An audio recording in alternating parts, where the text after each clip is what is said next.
নাৰায়ণ সাধনা SB লৈ পুনৰ সকলোকে স্বাগতম জনালোঁ। আজি 2013 চনৰ ৰাজনীতি বিজ্ঞানৰ 1 নম্বৰকৈ থকা মুঠ 12টা প্ৰশ্নৰ উত্তৰ আলোচনা কৰিম। এতিয়া প্ৰশ্ন উত্তৰৰ মাজলৈ আহিছোঁ।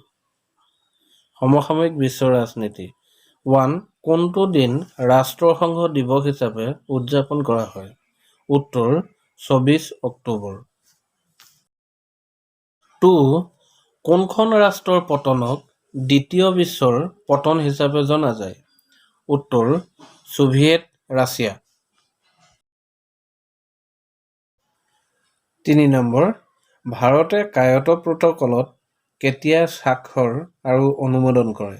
উত্তৰ 2002 চনৰ আগষ্ট মাহত। 4. খালী ঠাই পূৰণ কৰা। ইউৰোপীয় সংঘৰ উমৈহতীয়া মুদ্ৰাৰ নাম ডেছ। উত্তৰ ইউৰো। 5. অপাৰেশ্যন ডিজাৰ্ট ষ্টৰ্ম অথবা মৰুভূমি ধুমুহা অভিযান মানে কি? উত্তৰ আমেৰিকা যুক্তৰাষ্ট্ৰৰ নেতৃত্বত 34খন ৰাষ্ট্ৰৰ সেনাবাহিনীয়ে ইৰাকৰ বিৰুদ্ধে চলোৱা যুদ্ধখনক অপাৰেশ্যন ডিজাৰ্ট ষ্টৰ্ম অথবা মৰুভূমি ধুমুহা অভিযান বুলি কোৱা হয়। 6. হয় অথবা নহয় লিখা। বিশ্বায়নৰ এক অন্যতম গুৰুত্বপূৰ্ণ কাৰক হ'ল প্ৰযুক্তিবিদ্যা। উত্তৰ হয়।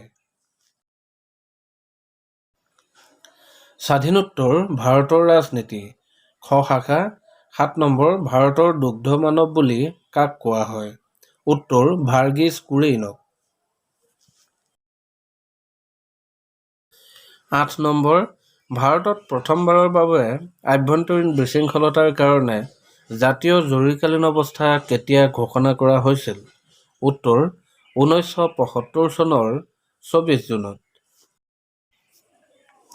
9 নম্বৰ, কেতিয়া আৰু কোনে ভাৰতীয় জাতীয় কংগ্ৰেছ প্ৰতিষ্ঠা কৰিছিল? উত্তৰ 1885 চনত এলাম অক্টোভিয়াম হিউমে।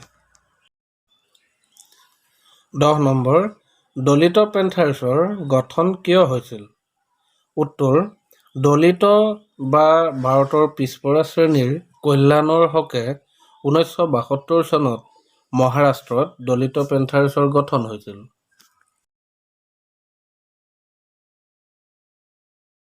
11 নম্বৰ, ভাৰতীয় সংবিধানৰ কোনটো অনুচ্ছেদে জম্মু আৰু কাশ্মীৰক অধিক স্বতন্ত্ৰতা প্ৰদান কৰিছে? উত্তৰ 370 নং অনুচ্ছেদে। 12 নম্বৰ, UPAৰ সম্পূৰ্ণ নাম কি? উত্তৰ ইউনাইটেড প্ৰগ্ৰেছিভ এলায়েন্স অৰ্থাৎ সংযুক্ত প্ৰগতিশীল মৰ্চা। আজিলৈ প্ৰশ্নোত্তৰ ইমানেই। নতুন নতুন তথ্য আৰু ভিডিঅ' পাবলৈ চেনেলটো ছাবস্ক্ৰাইব কৰি ৰাখিব। ধন্যবাদ।